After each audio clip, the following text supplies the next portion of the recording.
হযরত শাহজালাল আন্তর্জাতিক বিমানবন্দরের ৮ নম্বর গেট থেকে আপনাদের সবাইকে স্বাগত জানাচ্ছি। আমি সাইফুল রাজীব।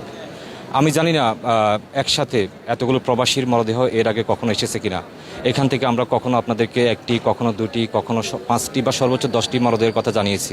কিন্তু কিছুক্ষণ আগে আমরা খবর পেয়েছি কুয়েত থেকে আমাদের 30 জন প্রবাসীর মরদেহ একই ফ্লাইটে একসাথে দেশে এসেছে এবং একই সাথে বাহরাইন থেকে 2টি, মালয়েশিয়া থেকে 2টি, মোট 34টি প্রবাসীর মরদেহ এখন বিমানবন্দরের 8 নম্বর গেট দিয়ে বের হচ্ছে। আমরা এখানে দেখতে পাচ্ছি স্বজনদের আহাজারি, স্বজনদের আত্মনাদ এবং কিছুক্ষণ পরপর একের পর এক মরদেহ বের হয়ে আসছে এবং সেগুলোকে নাম ডেকে ডেকে তাদের স্বজনদের কাছে হস্তান্তর করা হচ্ছে। এই মুহূর্তে বিমানবন্দরের এই 8 নম্বর গেটটি পরিণত হয়েছে একটি লাশের বাজারে। আমরা বলতে পারি যে এখানে কিছুক্ষণ পরপর একটি মরদেহ বের হয়ে আসছে এবং কোন মরদেহটি আসলে কাদের সেটি মাইকিং করে ডাকা হচ্ছে। ডাকার পরে সেগুলো কাগজপত্র অনুযায়ী বুঝিয়ে দেওয়া হচ্ছে তাদের স্বজনদেরকে।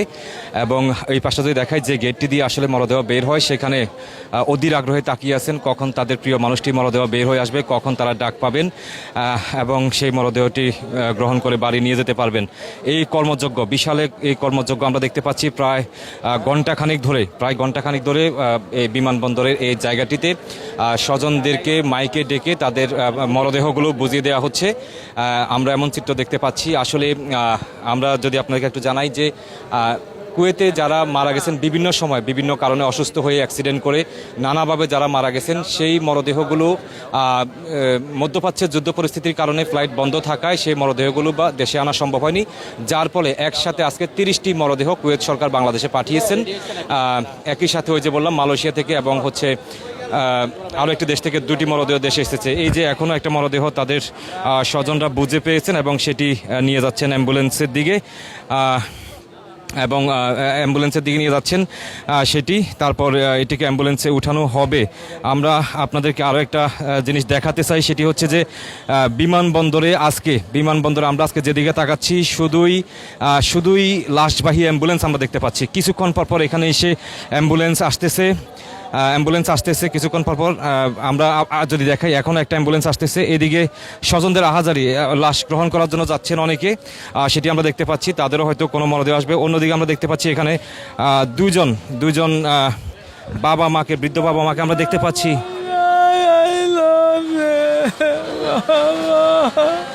কাকা কে মারা গেছে? আমার ছেলে। কবে গেছিল কুয়েত? এই কেমন 17 মাস ধরে। কিভাবে মারা গেল? 17 বয়স 17।